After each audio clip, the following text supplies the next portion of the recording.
The lowest deck of the flagship Throne of Stars smelled like burnt metal and old grease.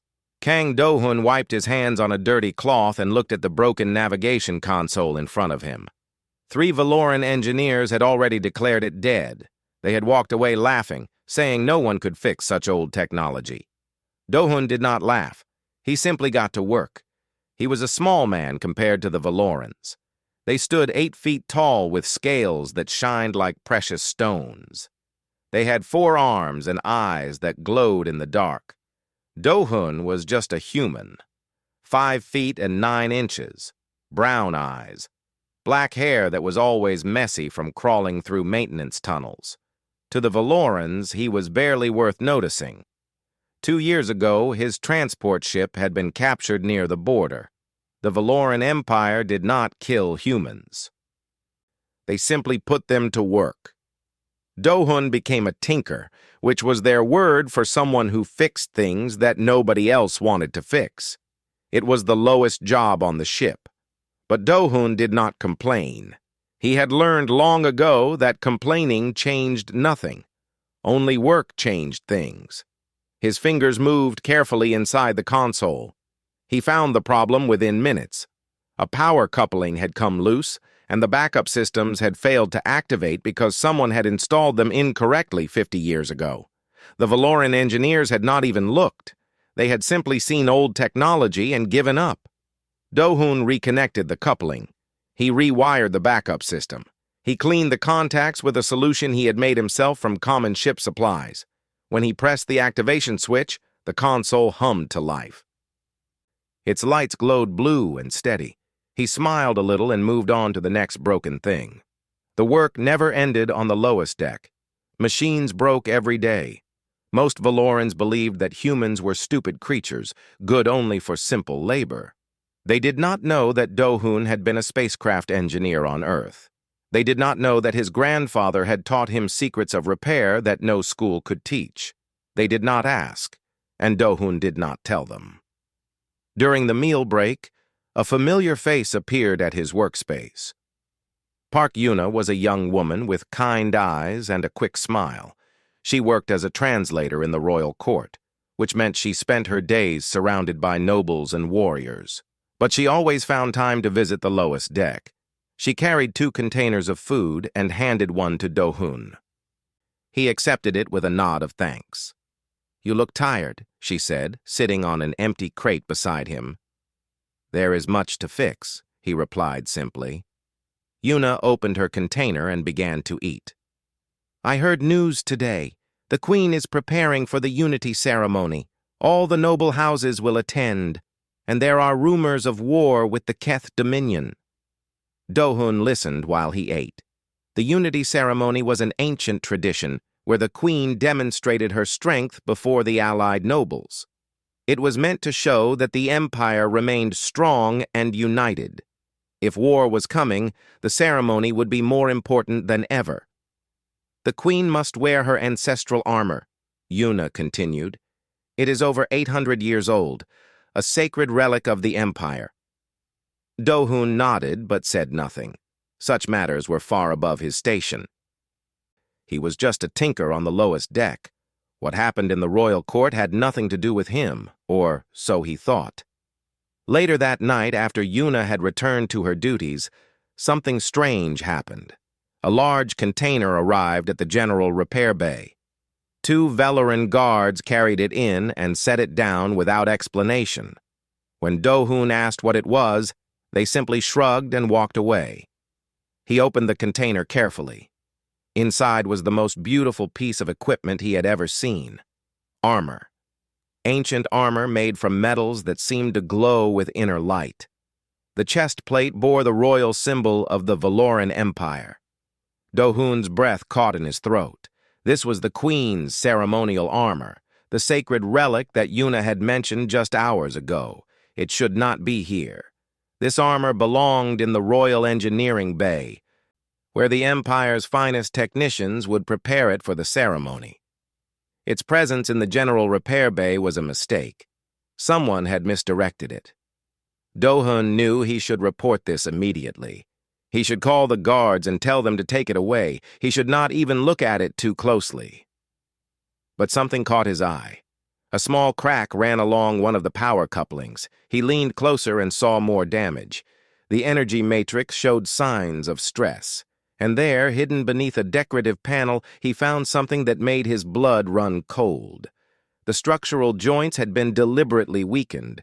This was not age or accident. This was sabotage. Someone wanted this armor to fail.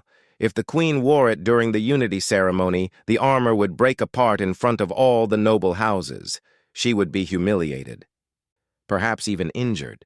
The empire would appear weak just as war approached. Do-hun stepped back and stared at the armor. His mind raced through the possibilities. He could report the sabotage. But who would believe a human tinker? The royal engineers would dismiss his claims. They might even blame him for the damage. A human touching sacred royal property was a crime punishable by death. He could do nothing. He could close the container and pretend he never saw it. Let someone else discover the problem. Let the queen face whatever fate awaited her. But Do-hun could not do that. He thought of his grandfather, who had taught him that every machine deserved respect. He thought of the queen who ruled an empire of beings that treated him like dirt. She had never hurt him personally. She did not even know he existed. But she did not deserve to be betrayed by her own people. Do-hun looked at his tools. They were simple tools, passed down through 3 generations of his family. They had fixed countless machines on Earth. They had kept him useful during 2 years of captivity. Now they might save an empress. He made his decision. He would fix the armor himself. He would undo the sabotage and repair the damage. He would work through the night if he had to. And when he was finished, he would return the armor to the correct bay without leaving any trace of his involvement. It was madness. It was dangerous beyond measure. But it was the right thing to do. Do-hun picked up his tools and began to work. The ship grew quiet as the night cycle began. Most Valorans had returned to their quarters. The lowest deck was empty except for Do-hun and the ancient armor that lay before him like a puzzle waiting to be solved. He worked slowly at first. The armor was old, older than anything he had ever touched. The metals were strange. The energy systems followed designs he had never seen. But as his fingers explored the damage, he began to understand. All machines followed certain rules. Power needed to flow. Structures needed support. Connections needed to be clean and secure. The language was different, but the principles were the same. His grandfather had taught him this truth when Do-hun was just a boy. They would sit together in the old workshop behind their house, surrounded by broken electronics and rusted engines. His grandfather would pick up a damaged device and close his eyes. "Listen to it," the old man would say. "Every machine has a soul. It wants to work. It wants to be useful. Your job is to help it do what it was made to do." Do-hun had never forgotten those words. Now, alone in the depths of an alien flagship, he listened to the Queen's armor. The sabotage was clever. Whoever had done this knew exactly what they were doing. They had weakened the joints in ways that would not show during a simple inspection. They had damaged the power couplings so they would fail under stress. They had corrupted the energy matrix so it would drain at the worst possible moment. To any eye but a careful one, the armor would look perfect. Only when the Queen moved, when she fought, when she demonstrated her strength before the watching nobles, would everything fall apart. Do-hun worked through the first night without rest. He removed the weakened joints and studied them under his small light. The damage was subtle. Tiny cuts in the metal, microscopic fractures that would spread under pressure. He could not simply replace these parts. He did not have access to Valoran materials. He would have to strengthen what already existed. He thought of the techniques his grandfather had shown him, old Earth methods that combined heat and pressure and patience. He used his tools to carefully seal the fractures. He reinforced the weak points with thin layers of bonding compound. It was slow work, delicate work. One mistake could make everything worse. By morning, he had finished the joints. He carefully replaced them and moved on to the power couplings. Yuna found him during the next meal break. Her eyes went wide when she saw what he was doing. "Are you insane?" she whispered. "That is the Queen's sacred armor. If anyone finds you touching it, they will kill you." "I know," Do-hoon said without looking up from his work. "But someone sabotaged it. If I do nothing, the Queen will be humiliated, maybe hurt." Yuna stared at him for a long moment. Then she shook her head slowly. "You are either the bravest man I have ever met or the most foolish." "Probably both," he admitted. She was quiet for a while, watching him work. Then she asked, "What do you need?" He looked up at her in surprise. "What do you mean?" "You are trying to save the Queen," she said simply. "I cannot repair machines like you can, but I can help in other ways. What do you need?" Do-hoon thought about it. The power couplings needed special materials. The energy matrix required compounds that were not available on the lowest deck. He gave Yuna a short list. "I will find them," she promised. "But please be careful. If High Commander Drexus discovers what you are doing, he will not wait for a trial." After she left, Do-hoon continued working. The power couplings were badly damaged. The original engineers had done excellent work 800 years ago, but time and sabotage had taken their toll. He cleaned each connection by hand. He tested the power flow with a simple device he had built himself. He found 3 more points of deliberate damage and repaired them all. Yuna returned that night with the materials he needed. She did not explain how she had gotten them, and he did not ask. He simply thanked her and continued his work. The energy matrix was the most difficult challenge. It was a complex system that controlled how power moved through the armor. The saboteur had introduced tiny errors into its pattern. These errors would build over time, causing the matrix to overload at exactly the wrong moment. Do-hoon spent hours studying the matrix before he understood its design. Then he spent more hours correcting the errors. His fingers ached. His eyes burned from staring at tiny components in dim light. But he did not stop. As he worked, he noticed something interesting. The armor's original design had flaws. Not sabotage, just natural limitations of the technology available 800 years ago. The power flow was inefficient. The weight distribution was uneven. The response time between command and action was slower than it needed to be. He could fix these things. He could make the armor better than it had ever been. It was a risk. The Queen would surely notice if her ancient armor suddenly performed differently. But Do-hoon could not resist the challenge. His grandfather had always said that a true craftsman does not just repair. A true craftsman improves. So Do-hoon improved. He optimized the power flow, reducing waste by 30%. He adjusted the weight distribution so the armor would move more smoothly. He shortened the response time so the armor would react faster to the wearer's intentions. He made 100 small changes, each one invisible on its own, but together, transforming the armor into something remarkable. On the 3rd night, he finished. He stepped back and looked at his work. The armor looked exactly the same as before. No one would see any difference. But inside, everything had changed. The sabotage was gone. The weaknesses were corrected. The old limitations were overcome. This armor was now the finest piece of equipment on the entire flagship, and no one would ever know that a human tinker had made it so. Do-hoon carefully closed the container. He cleaned his workspace. He removed every trace of his work.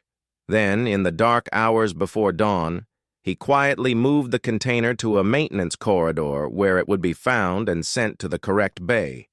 He returned to his sleeping area and lay down on his thin mat. His whole body ached with exhaustion. But as he closed his eyes, he felt something he had not felt in a long time: pride. Tomorrow was the Unity Ceremony. The Queen would wear her armor before the noble houses. She would demonstrate her strength as war approached. and thanks to a lowly human tinker that she had never met and would never know, her armor would not fail her.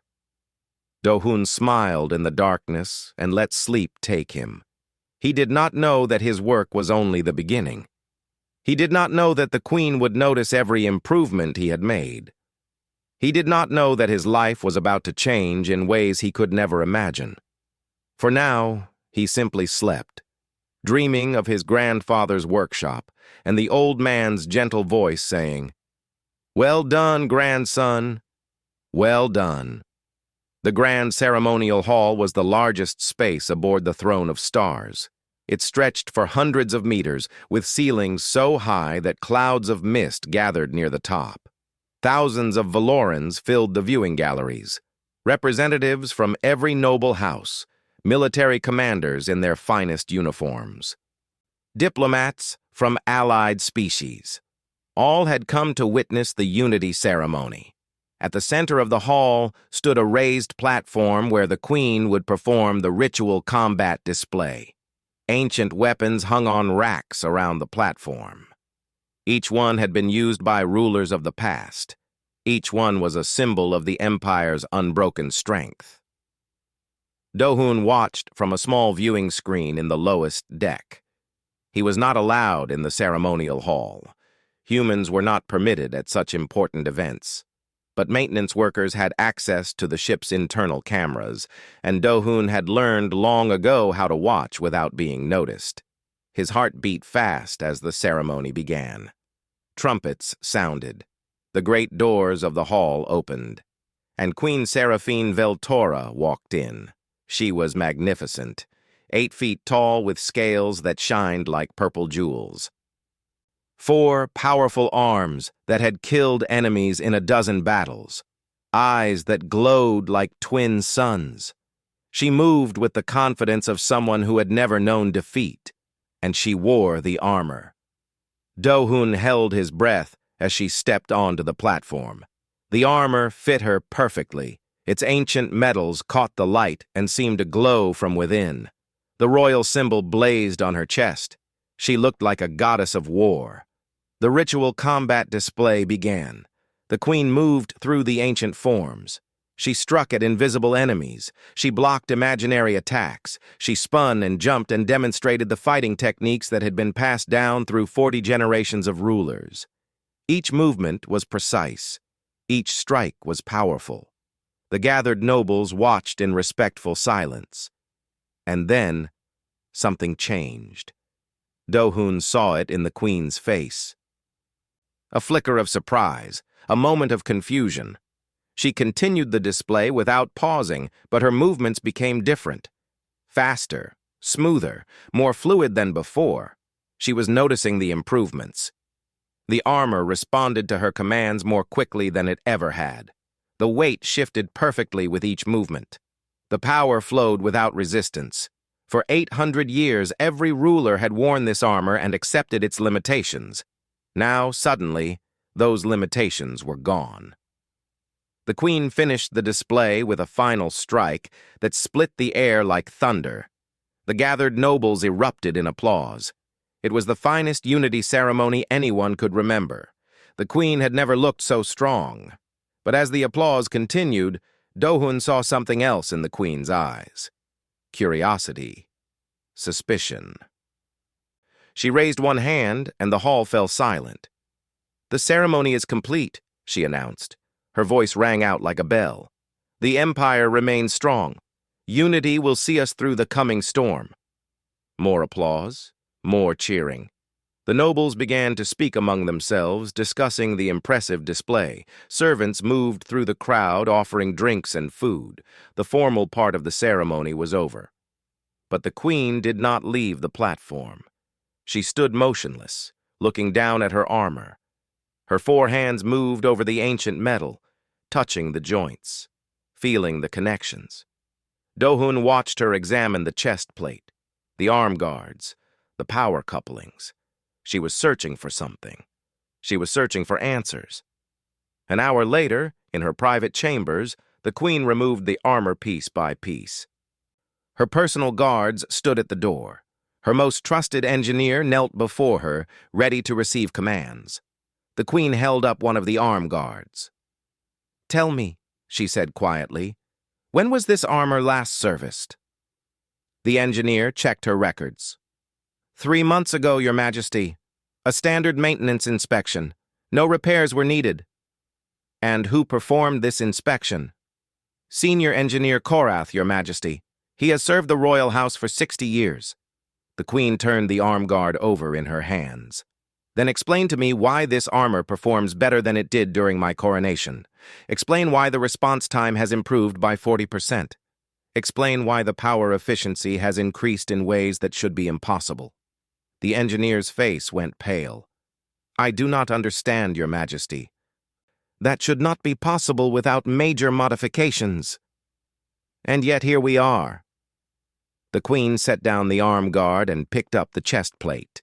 She examined it with the careful eyes of a warrior who had worn armor her entire life. "Someone has touched this. Someone has made changes. Changes that were not authorized, changes that were not reported." She found what she was looking for, a tiny mark near one of the power couplings. A small imperfection in the bonding compound, evidence of recent work. The Queen turned to her guards. Her eyes blazed with fury. "Who fixed my armor?" she roared. The sound echoed through the royal chambers. Servants froze in terror. Guards snapped to attention. The engineer fell to her knees and pressed her face to the floor. "Find whoever did this," the Queen commanded. "Search every deck. Question every engineer. Someone touched sacred royal property without permission. This is punishable by death." She paused and looked at the armor again. Her voice dropped lower, but lost none of its intensity. "But understand this. Whoever did this work was a master. They did not damage the armor, they improved it.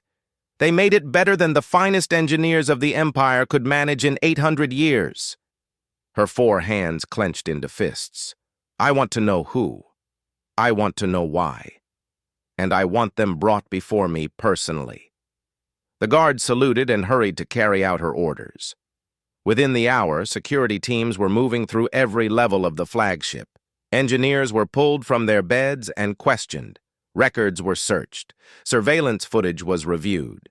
In the lowest deck, Dohun heard the announcements over the ship's communication system.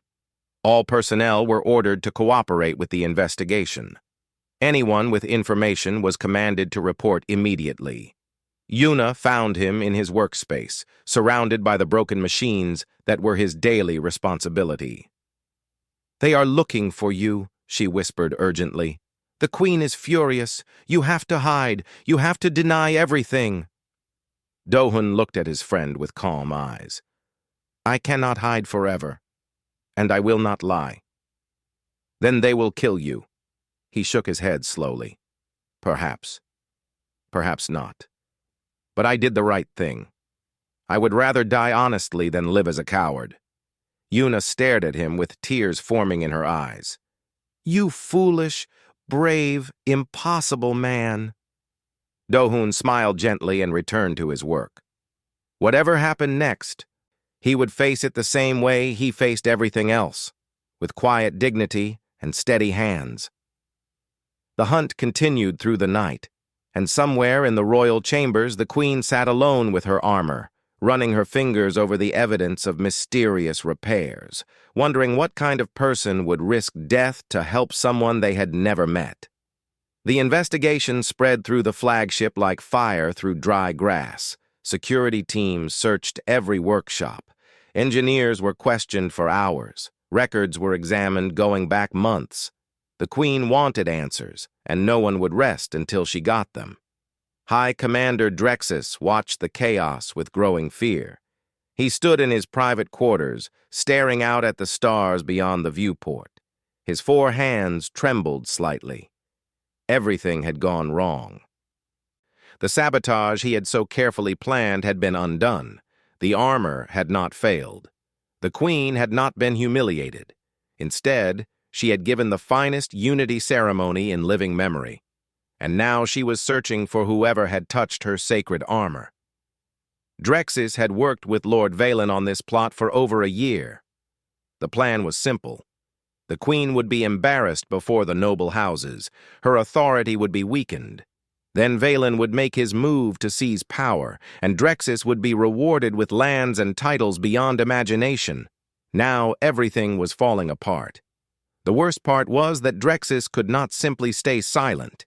If the investigators discovered the sabotage beneath the repairs, they would trace it back to him. Someone had undone his work, but the evidence of what he had done was still there, hidden under layers of expert craftsmanship. He needed someone to blame, someone believable, someone expendable. Drexis thought carefully. The repair techniques were unfamiliar. The forensic engineers had already determined that no Valoran had done this work. The methods were too strange, too different from anything in their training. That meant the culprit was not Valoran. A cold smile crossed Drexis's face. Of course, it had to be one of the humans, those pathetic creatures that scurried through the lowest decks, fixing things that no one else wanted to touch. One of them must have stumbled upon the armor and decided to meddle with it. This could still work. Drexis could point the investigation toward the humans. When they found the culprit, the fool would be executed for touching sacred property. The investigation would end.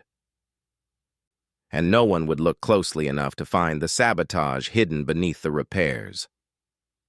Drexis contacted the lead investigator and suggested a new direction for the search. The security teams descended on the labor decks like predators hunting prey. Human workers were pulled from their jobs and questioned roughly. Their belongings were searched. Their movements over the past weeks were tracked through security footage. Do-hun knew they would find him eventually. The footage would show him working late. It would show him near the general repair bay during the nights when the armor was there. It would show Yuna bringing him materials. The evidence was clear for anyone who looked carefully enough. He spent the day working as usual. He fixed a broken water recycler. He repaired a damaged communication panel. He solved a problem with the ventilation system that had confused Valoran engineers for weeks. Whatever time he had left, he would spend it doing what he did best. Yuna came to him at midday. Her face was pale with worry. "They questioned me this morning," she said quietly. "They asked about my movements. They asked about my friends. They asked about you." "What did you tell them?" "Nothing. I said I did not know anything about the armor." Do-hun nodded. "Good. You should not suffer for what I did. If they come for me, tell them the truth. Tell them I acted alone." "I will not betray you," she insisted. "It is not betrayal to tell the truth." He reached out and touched her shoulder gently. "You have been a good friend, Yuna. The best friend I could have hoped for in this place. Whatever happens, I want you to know that." Tears rolled down her cheeks. "There must be something we can do. Some way to escape this." Do-hun shook his head. Running would only make things worse, and hiding would just delay the inevitable. He stood up and straightened his worn clothing. "I think it is time I stopped waiting." "What do you mean?" "I mean I am going to turn myself in." Yuna grabbed his arm. "No, you cannot. They will execute you." "Perhaps," he agreed. "But at least I will face my fate with dignity. And perhaps, if I am lucky, the Queen will listen before she judges." He gently removed her hand from his arm. Then he walked out of the repair bay and headed toward the upper decks. The guards found him long before he reached the royal quarters. A patrol spotted him climbing a maintenance ladder toward the mid-levels. They surrounded him with weapons drawn, shouting at him to surrender. Do-hun raised his hands calmly. "I am the one you are looking for," he said. "I fixed the Queen's armor. Take me to her." The guards stared at him in disbelief. This small human, this insignificant creature from the lowest deck, he was the mysterious engineer who had improved sacred royal property in ways that baffled the finest minds of the Empire. They seized him roughly and bound his hands. They dragged him through corridors and up elevators. Other Valorans stopped to stare as the human prisoner was paraded past. Word spread quickly through the ship. The culprit had been found. The Queen would have her answers. Drexus heard the news with relief. The human would be executed, the investigation would end, and his secrets would remain buried. He hurried to the throne room to witness the judgment. The great doors opened. The guards threw Do-hoon to the floor before the throne. He landed hard on his knees but did not cry out. He simply raised his head and looked up at the being who held his life in her hands. Queen Seraphine Veltora stared down at him from her throne. Her 4 arms rested on the carved stone. Her glowing eyes studied him with an intensity that seemed to pierce his soul. "You," she said slowly, "you are the one who touched my sacred armor?" Do-hoon met her gaze without flinching. "Yes, Your Majesty, I am." The court fell absolutely silent. Every eye was fixed on the small human kneeling before the most powerful being in the sector. The Queen leaned forward. "Tell me why. Tell me why a human tinker from the lowest deck would risk death to touch royal property." "Tell me everything." Do-hoon took a deep breath. And then he began to speak. The throne room was silent as death. Nobles and commanders stood frozen, waiting to hear what the human would say. High Commander Drexus watched from the shadows, his heart's beating fast with fear and anticipation. Do-hoon knelt on the cold stone floor with his hands bound behind his back. He looked small and fragile before the towering Valoran Queen, but his voice was steady when he spoke. "I work in the general repair bay on the lowest deck," he began. 3 nights before the Unity ceremony, a container was delivered to my section. It contained your armor, Your Majesty. It should not have been there. Someone had misdirected it from the Royal Engineering Bay. The Queen's eyes narrowed. "Continue." "I knew I should not touch it. I knew the penalty for handling sacred royal property. But when I looked at the armor, I saw something that troubled me deeply." Do-hoon paused and took a breath. "I saw sabotage." A ripple of shock ran through the assembled court. The Queen raised one hand, and silence returned instantly. "Explain," she commanded. "The structural joints had been deliberately weakened. Tiny cuts in the metal, microscopic fractures that would spread under pressure. The power couplings had been damaged to fail under stress. The energy matrix had been corrupted to drain at the worst possible moment." Do-hoon spoke clearly and precisely. "If you had worn that armor during the Unity ceremony, it would have failed. You would have been humiliated before the noble houses, perhaps even injured." The Queen sat back on her throne. Her 4 hands gripped the armrests tightly. "You expect me to believe that someone sabotaged the most sacred relic of the Empire? And that a human tinker discovered this sabotage when my own engineers did not? I do not expect you to believe anything, Your Majesty. I only tell you what I found and what I did about it." "And what exactly did you do?" "I repaired the damage. I worked through 3 nights to undo the sabotage. I strengthened the weakened joints. I fixed the power couplings. I corrected the errors in the energy matrix." Do-hoon paused. "And then I made improvements. The armor had certain limitations from its original design. I optimized the power flow. I adjusted the weight distribution. I shortened the response time. I made it better than it had ever been." The Queen stared at him for a long moment. Then she turned to her forensic engineers, who stood nearby. "Is what he says possible? Could there have been sabotage beneath the repairs?" The lead engineer stepped forward nervously. "We examined the armor for evidence of who made the recent modifications, Your Majesty. But we did not look for signs of previous damage beneath those modifications. If we search again with this information..." "Do it. Now." The engineers hurried away. The throne room remained silent as everyone waited. Do-hoon stayed on his knees, his face calm despite the danger he faced. Drexus felt sweat forming on his scales. If they found evidence of his sabotage, everything would be exposed. He had to act quickly. "Your Majesty," he said, stepping forward with a bow. "Surely this is just a desperate lie from a condemned criminal. The human touched sacred property. The punishment is clear. Why waste time investigating his fantasies?" The Queen turned her glowing eyes toward him. "Are you advising me to execute someone without fully understanding what they did and why they did it, High Commander?" Drexus froze. "I simply meant that the human's claims seem unlikely, Your Majesty. Who would dare sabotage your armor? And how would a lowly tinker discover what our finest engineers could not? Those are exactly the questions I intend to answer." The Queen's voice was cold.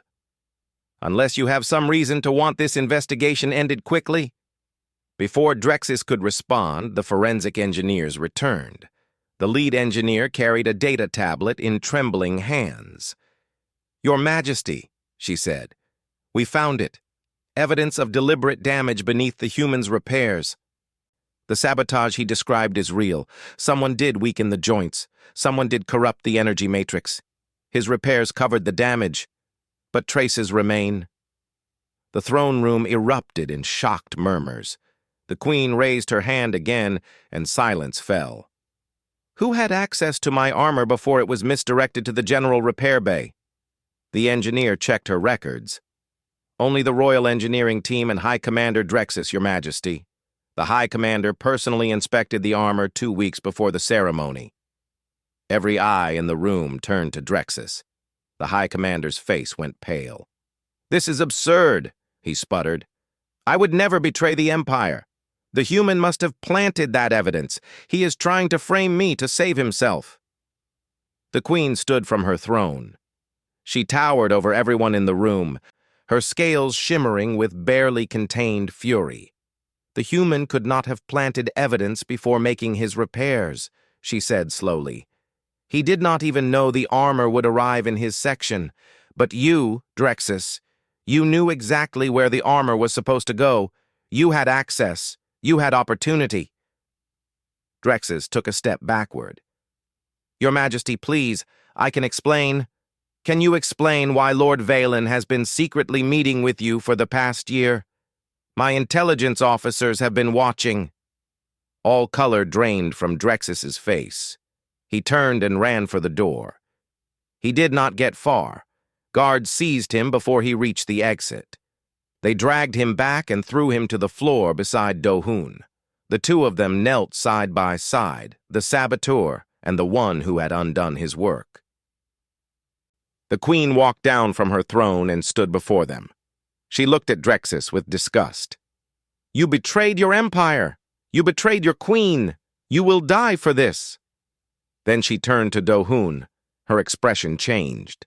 The anger faded, replaced by something more complex: curiosity, respect, confusion. "And you," she said softly, "you broke sacred law by touching royal property. This crime is also punishable by death." Do-Hoon nodded. "I know, Your Majesty. Yet you also saved my honor, perhaps my life. You worked through 3 nights to repair damage that you had no obligation to repair. You improved armor that was not yours to improve. You risked everything for someone who did not know you existed."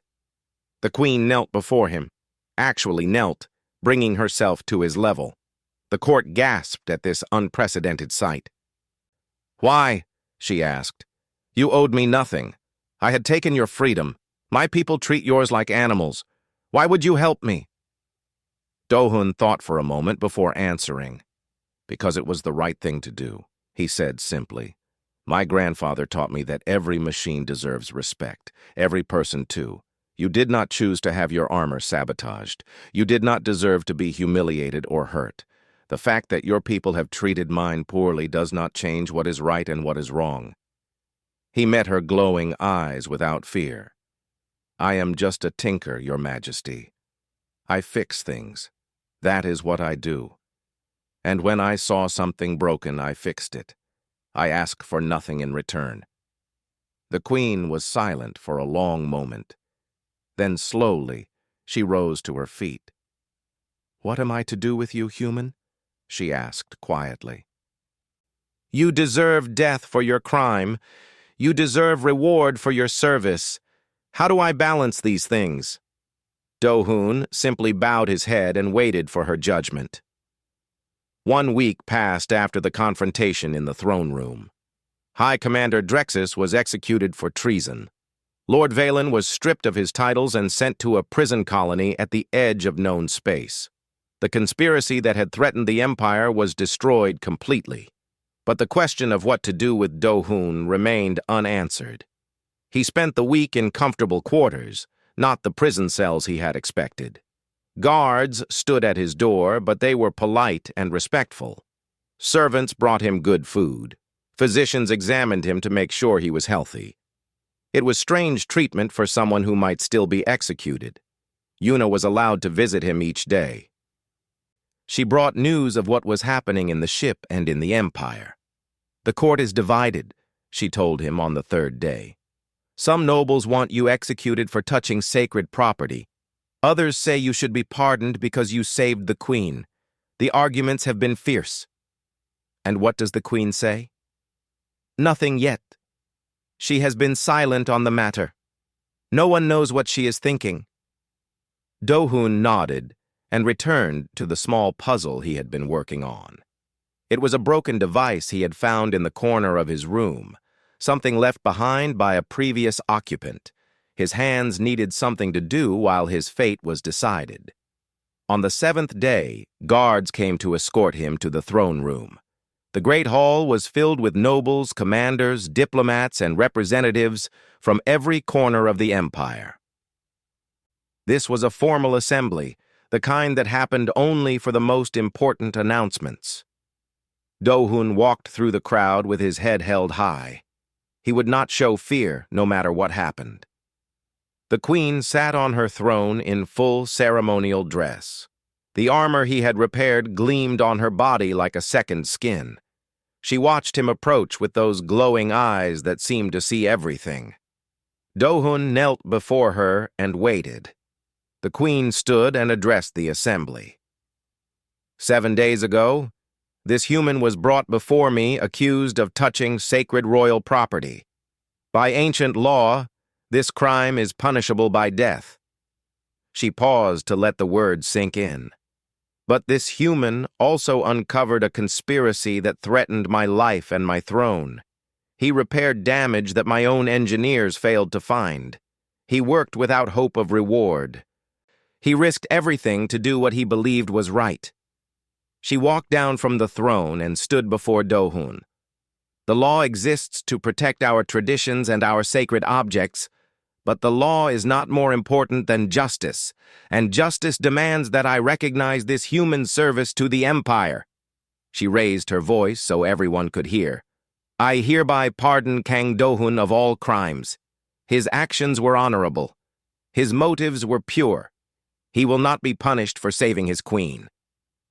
A murmur ran through the crowd. Some nobles nodded in approval. Others frowned but said nothing. The queen was not finished. "But a pardon is not enough. This human has demonstrated skills that surpass many of my finest engineers. He has shown loyalty that puts many of my own subjects to shame. Such qualities should not be wasted on the lowest deck." She reached out and took Do-hoon's hands, pulling him to his feet. "I hereby appoint Kang Do-hoon as royal mechanist. He will oversee the maintenance of all sacred and royal equipment. He will have access to any workshop, any material, any resource he needs. His word in matters of repair and engineering will be second only to mine." The crowd erupted in shock. A human, given noble station, a creature from the labor decks, elevated to serve the throne directly. It was unheard of in the entire history of the Empire. One noble stepped forward. "Your Majesty, this is unprecedented. The other species will see this as weakness. They will think we have lost our pride." The queen turned to face him. "This human saw what my own people could not. He acted with honor when he had nothing to gain. If recognizing such qualities is weakness, then I will proudly be weak. She looked out at the assembled court. Any who disagree may leave my service.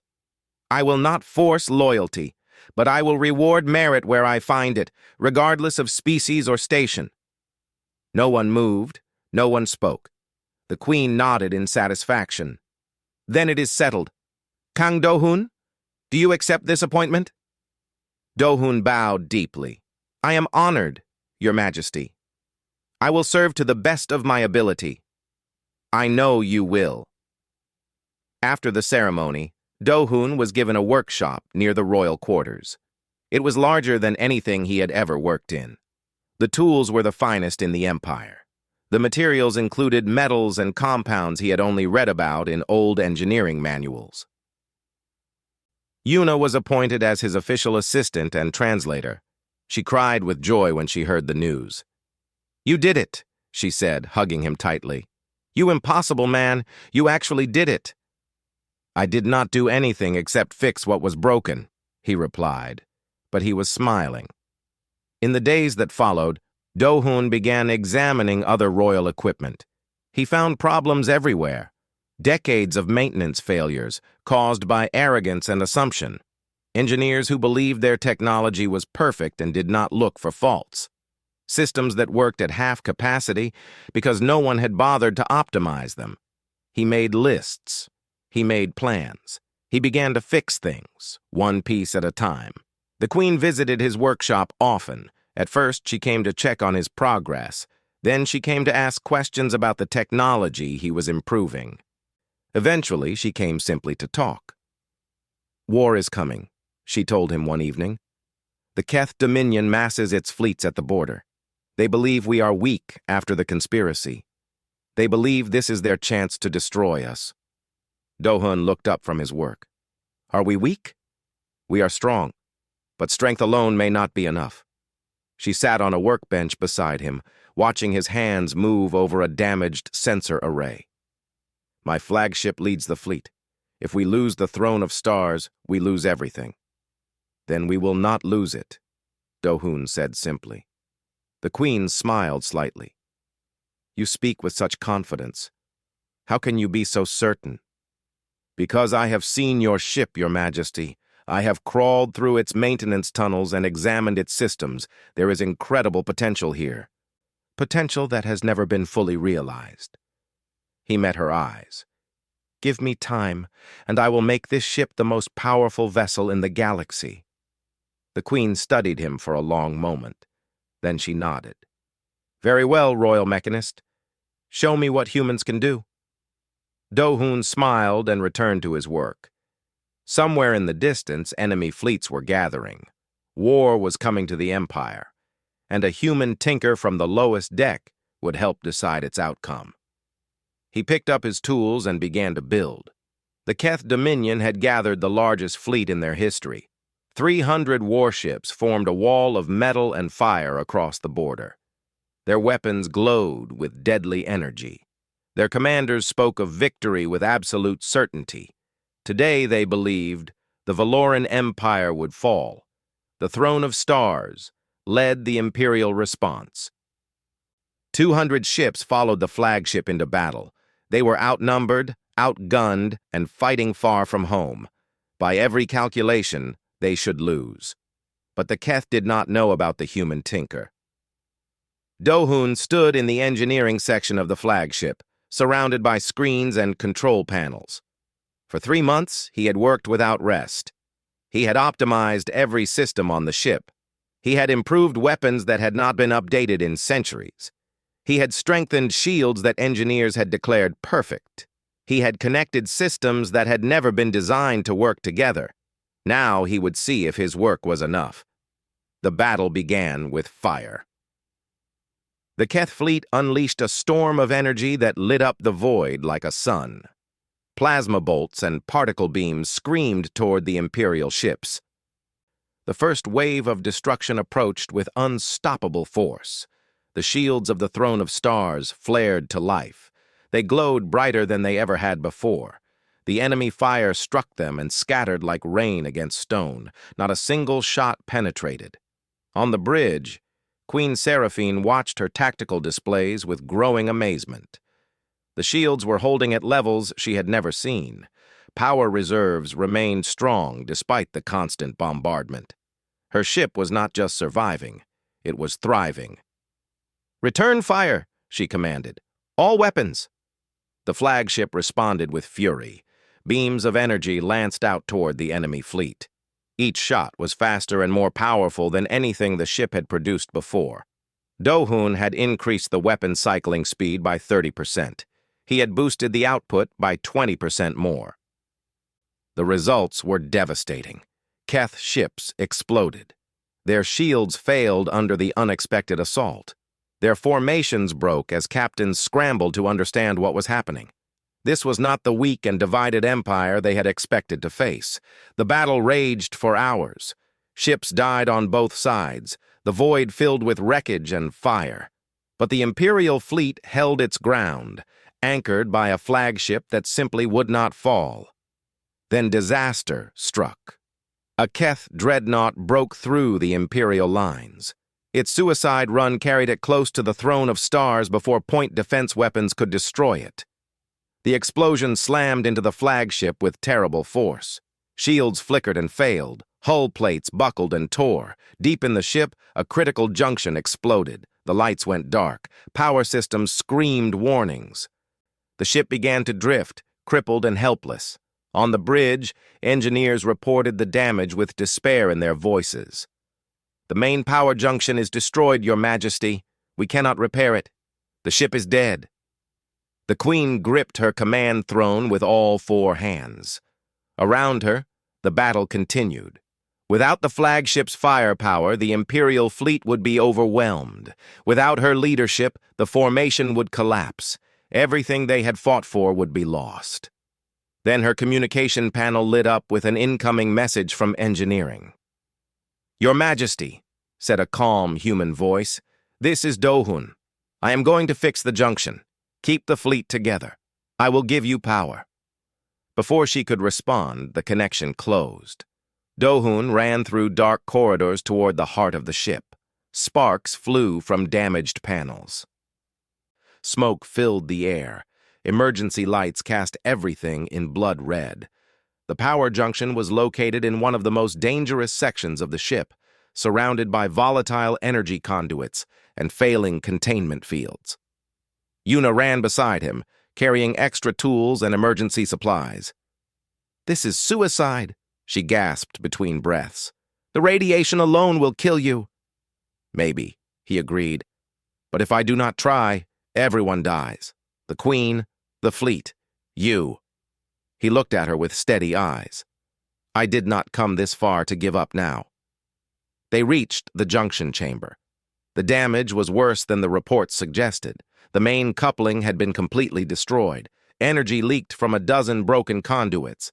The temperature was rising as containment fields failed one by one. Valoran engineers would have declared this impossible to repair. They would have abandoned the section and accepted defeat.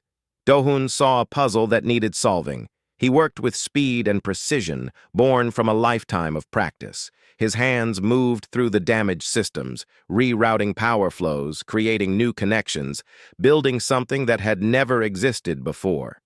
He did not follow any design manual. He did not use any standard technique. He simply listened to the dying machine and helped it find a new way to live. "Pass me the coupling junction," he called to Yuna, "and the power converter from my pack." She handed him the tools. He connected systems that were never meant to be connected. He bridged gaps with improvised solutions. He created a hybrid of human intuition and Valoran technology that should have been impossible. The temperature rose. Radiation warnings screamed. His hands began to shake from exhaustion and exposure, but he did not stop. With a final connection, power surged through his creation. The lights flickered and then blazed to life.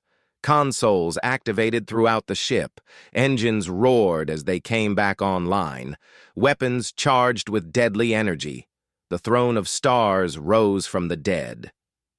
On the bridge, The Queen watched her displays fill with green status lights. Power levels climbed beyond normal specifications. Shields regenerated at impossible speed. Her ship had not just recovered, it had become stronger than before. She opened a channel to the fleet. "All ships, this is your Queen. The flagship is restored. Form on me. We end this now." The Imperial fleet surged forward with renewed fury.